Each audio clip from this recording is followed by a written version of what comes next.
All right, guys, so let's look at GameStop for a second. I'm going to show you a chart, and it's going to make a lot of sense. GameStop's performing at the highest level it's ever performed right now this past quarter, and I know they're announcing their earnings coming up in 13 days, so I'm prepping myself for amazing news, and I'm going to explain how it's all working out.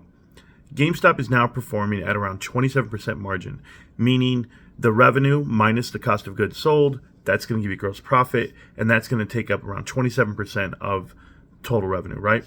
So 27% is high, and I'll explain it right here. So I'm going to explain it right here. So let's look at right here, GameStop, and you're going to go ahead and look way down here. It's going to show you these percentages right here. So gross margin. Your gross margin for GameStop, just to give you an example, guys, right here. It is now 27%. Previous quarter 4 was 23, quarter 3 of last year, quarter 2 of last year, which we're paying attention to, and that's quarter 1. Right there. So quarter 1, we had an increase from 23.2 to 27.73. That is 4.5% increase from year over year. Wall Street should be jumping up and down. That's 450 basis points increase. Now, if GameStop can do the same right here, if they can go from 26, 28 and go up, let's just say 3.5%, they can get it close to 30%. That's what you're looking for. But then that's going to trigger, if you go back up the chart here, right? We go back up the income statement. That's going to trigger a number right here.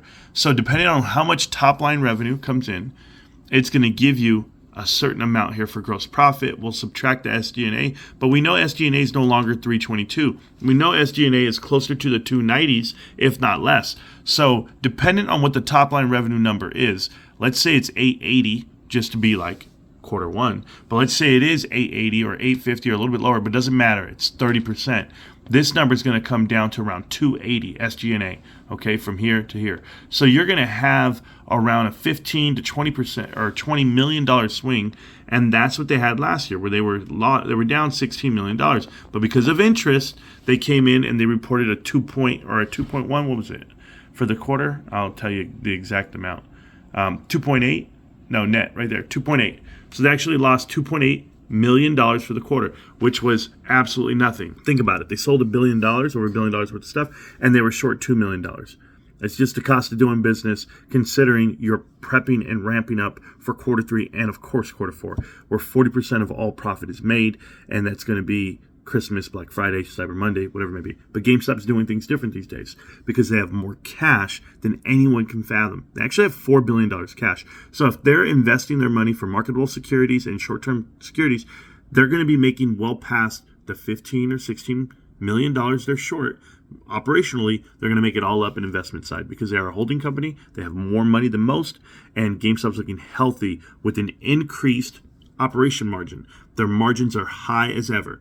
Quarter 1 of this year, 2024, was the highest operations margins since before COVID. Just understand that GameStop has completely turned it around. They're making better margins, and they're going to do it for the whole year. We're looking at a lot of profit, not just 6.7 million like it was last year.